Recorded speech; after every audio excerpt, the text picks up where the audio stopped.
Okay, hello everybody. I'm Kate Grosser, as you can see, and this is a recording of an industry partner part of our lecture from our industry partner Oxfam Australia. And the purpose of this lecture is to help you understand in more detail about supply chain management in international business, the work of Oxfam, and the case study. So this lecture will help you address the case study that you are given for assessment 3. So I'm very pleased to introduce Naeem Imran, who is the strategic lead on economic justice at Oxfam Australia. Thank you and welcome, Naeem. Really appreciate you talking to us and taking some time out of your busy work schedule. Thank you so much. So I'd like to start by just asking you to tell us a little bit about Oxfam Australia, Oxfam in general. What kind of organisation are you? What work does Oxfam do on supply chain worker issues, and why do you work on these issues? So thank you very much. Thank you so much, Kate, and thank you so much for giving me this opportunity. What I'll do is that I'll share my screen, and that might help us to explain quite a few concepts. So give me a second. Can you see my screen now? Yes, I can. Yeah. Great. Sorry about the noise. No, as you know, that Oxfam is an international NGO, and our sole purpose is to tackle inequality into the current system that exists. If I go back a little bit, the entire concept of capitalism is based on that the market will decide everything, and ultimately everyone will be better off. But that didn't happen, because we know that there's a huge amount of inequality into this world. So what we need interventions, and that is where we come in. We propose changes that will reduce inequality and poverty. So our vision is to have a just world without poverty. We want to create lasting solutions to reduce poverty, and our values are accountability, empowerment, equality, inclusiveness, and sustainability. Thank you. The way we work includes we do campaign for change, which means that we engage supporters, students like you, to discuss about different issues of inequality, so that there is a global movement and a pressure for the policymakers to make the right changes. We also do emergency response. If there's a hurricane or some natural calamity or a war, we go into those places and provide different kinds of support, including water, sanitation, and other kind of support. So we do emergency response. And we look for long-term development rather than a short-term perspective. So we do have a very long-term perspective about the work we do. In this large landscape, we primarily look into supply chain, because if you work on the supply chain, you have the opportunity to bring changes at multiple layers. And in the discussion following this particular presentation, you'll be able to figure out why working the supply chain do have an impact at the multiple layers along the line. Thank you. Thanks very much. Okay, so could we ask you then to explain really Oxfam's work on a living wage? So Oxfam has been advocating for a living wage for supply chain workers for a long time now. So could you explain what is a living wage, and how is it different from a minimum wage, and how does that relate to supply chains in particular? Oxfam, we've been working on this labor rights space for a very long time, and living wage has been one of our key agenda to pursue. But let me first try and talk a little bit about what is a living wage, and let's talk a little bit about how it is different from minimum wage, so that it's clear in our mind that what exactly we're talking about. So when you're talking about living wage, it's a very simple concept. A worker should be earning enough so that he or she and her family can enjoy a decent life. By a decent life, we mean that they can afford food, utilities, housing, healthcare, education, proper clothing, transportation, and they also have some savings to meet their emergency needs. So that is what the wage should be able to support a worker, his or her family. So that is a very simple concept of a living wage. Now, then how it is different from minimum wage? Minimum wage is basically the legal requirements that you cannot pay below this amount to any worker in any country. So every country do have a minimum wage legislation. And if you pay below the minimum wage, it is an offense. You can be prosecuted for that. It can be taken to the court. Now, technically speaking, the very concept of minimum wage is there because the workers are not exploited, so that they are ensured of a minimum income to have a decent life. That is a very concept. So theoretically speaking, living wage and minimum wage should be the same. It should not be different. But in reality, it is not the case for many countries, particularly for the developing countries like Bangladesh, Vietnam, Cambodia, Myanmar. In those countries, the minimum wage is way below the living wage. For example, in Bangladesh, the current minimum wage in the garment sector is almost 50% of what a living wage should be. From that particular single statement, you can clearly understand that the workers are definitely stuck in poverty. And why is that? Because the minimum wage has been kept low because they want to attract investment. They want to attract foreign investment. And the way to do so is to keep the cost of doing business as low as possible. And one of the way of doing so is to keep the minimum wage low. When we did our research, we found that the workers in the garment supply chain whose income is really, really low, as I said, it is almost 50% of what a living wage should be, which is around 60 cents per hour. You can imagine how low that is. We can see that they are struggling to afford a decent food, decent education, a decent life for themselves and their families. This is a picture of, you can see how they're having food with their families with very, very only rice and lentil. This is their condition where they live in a very small room, very cramped area. They're at times separated from their families because the factories are located into urban areas and the families in the villages, and they cannot afford, they earn so less that they cannot afford to bring their families and live together, so they miss their family tremendously.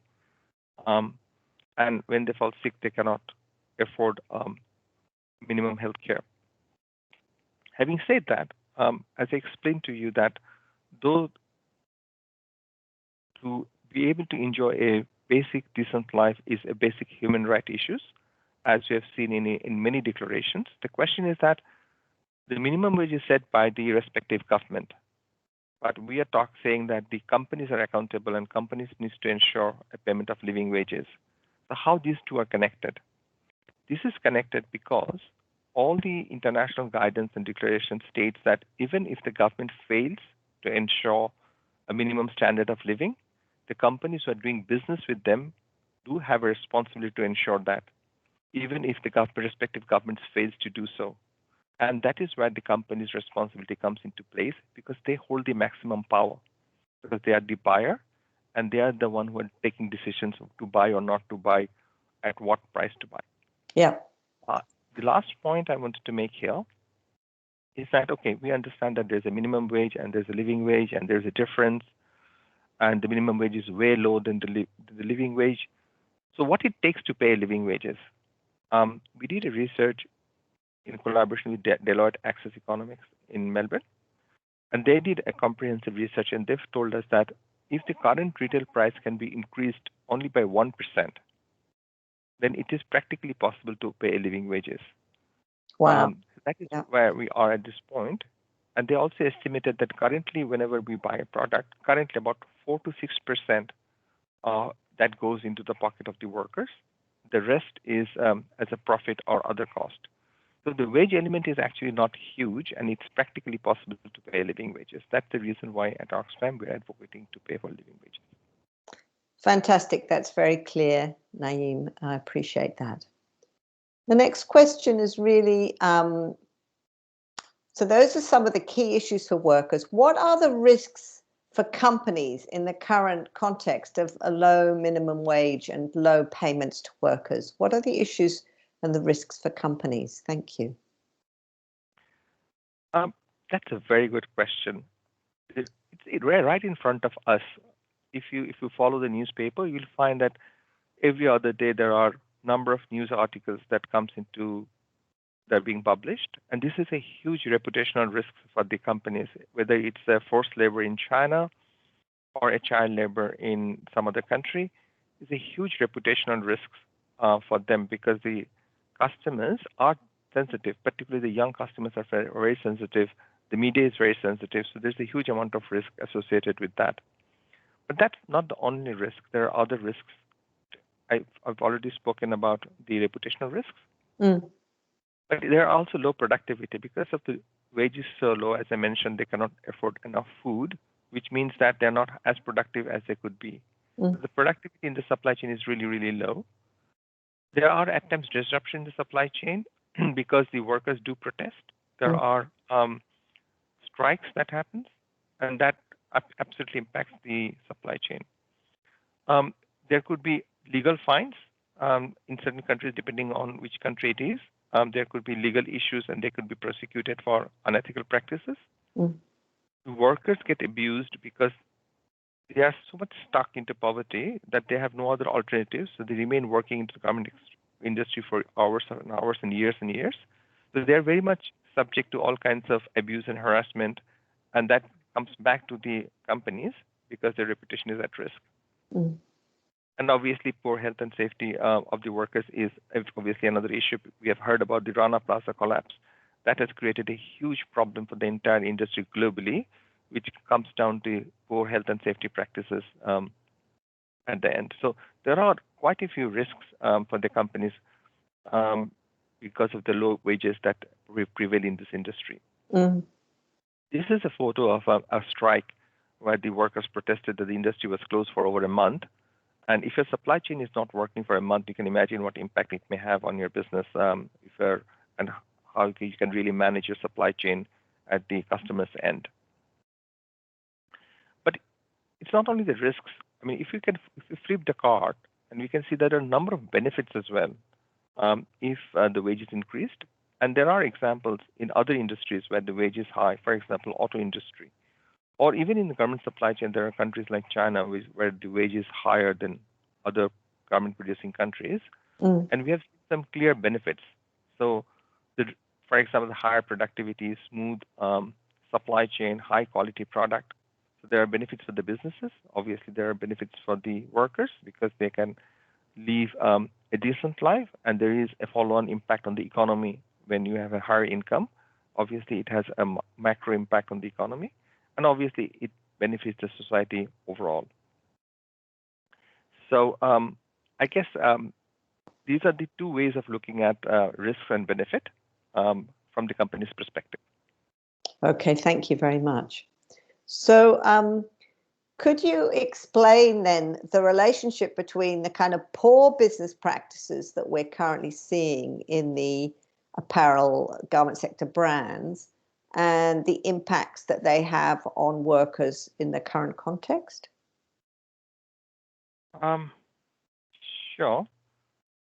What I'm going to do is that I'm going to talk a little bit about, it's a complex structure, unfortunately, but let me try and see if I can explain it in simple terms. Sorry. Yep. So if we start from these two blocks, these are the business practices of the garment companies. Not all, but by many. So I'm not going to say all the brands are bad, but there are many brands, not only in Australia, but globally in Europe and North America, you find these practices. I'll go very quickly. By lack of transparency to start with, if you want to figure out, okay, where they source from, this particular information is at times missing. So if you don't know which factory or which supply chain they're using, who are their partners, it's practically impossible to figure out if there is something wrong happening in the supply chain, whether there has been any abuse, harassment, or whatever is happening. Without transparency, you will not know. It's simply about publishing a factory list.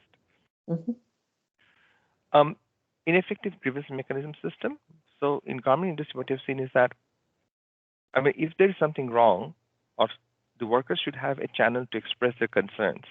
There has to either through union or some kind of a mechanism.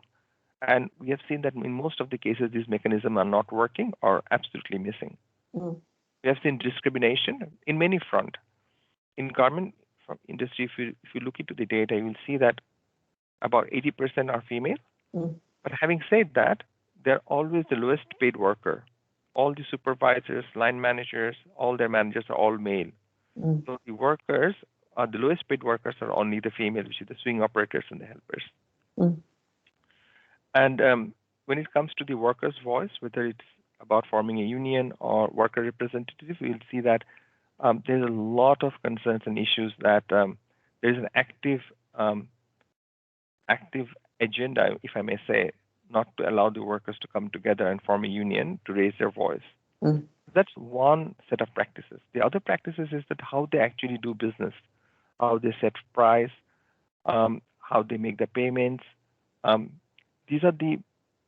There are quite a few things that comes under the purchasing practices, which is basically how you place an order.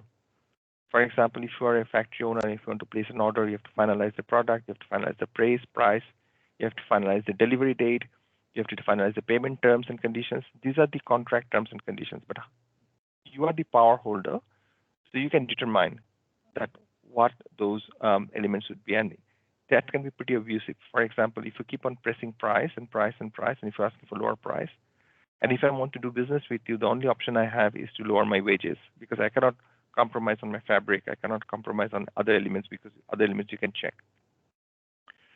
All these having an intensive impact on the working hours. Mm. It has impact on the wages, and at times unauthorized subcontracting. So at times, as a factory owner, I do take order at a very low price, but I don't make it. I get it made by another factory, which is even in a worse condition. It's a really, really bad condition, but I can make that into that factory without informing you, so that I can get it made cheaper. Mm. That's unauthorized subcontracting. And due to all that, you can see all kinds of exploitation and harassment that's happening. And these are all these impacts for the workers. Mm. And obviously, there's impact for the business as well. So it's not only the workers who get impacted. The business gets impacted as well. So we talk about sustainability a lot because the current system is unsustainable. If the current system were sustainable, we shouldn't be talking about unsustainable business. But the current model is unsustainable, and there is a lot of human rights abuse that may or do happen into this current system, including the possibility of having a modern slavery. I'm not going to talk about modern slavery today. It's a different topic altogether, but the point I want to make here is that the current practices do create an environment in which there's a high possibility of having a modern slavery. Mm. Thank you, Kate. When you say unsustainable business there, could you just clarify, do you mean that the local factories are unsustainable because they can't manage in that environment? Is that what you're saying when you say unsustainable business? Or are you talking more broadly about the brands there? I think I'm talking about both in that sense. It is the unsustainability of the factories. So they want to remain sustainable, and whenever they want to remain sustainable, they do adopt all kinds of practices with hiding from the brands. Mm-hmm. And it is unsustainable for the brands as well. And that we have seen during the COVID situation, how fragile the relationship is. Mm. Generally, when the brands talk about their supply chain, they do talk about partnership a lot. They talk about that their factories and their supply chain members are all their partners. But you have seen how fragile this relationship during COVID, where they immediately withdraw their orders, stopped payments, created a huge problem for the supply chain and for the factories. So it's just unsustainable in both ways. Thank you very much. And I've not touched upon the environmental sustainability on it. I'm just talking about social sustainability. But if you bring in the lens of environmental unsustainability, then there's a huge area to discuss, but it's a separate area altogether. It is a separate area. So we're not going to cover that in our case study, environmental issues. We're going to cover the social workers issues. Thank you very much. That was really very clear. So everybody, Naeem will be is working on the case study with me that we're just finalizing. And Naeem will be listening to your presentations of your assessment 3 case study work and helping to allocate industry prizes for the few really good posters, the good responses to the Assessment 3 case study questions. So, Naeem, thank you so much for your time, really valuable. And everybody, we're going to have some links in the case study to the work that Naeem does with Oxfam, to some of the key websites that tell you more about this information. Thank you so much, Naeem. Thank you so much, and I wish you all the best. Thanks very much indeed. Okay, I'll just try and end the recording. So give me a second.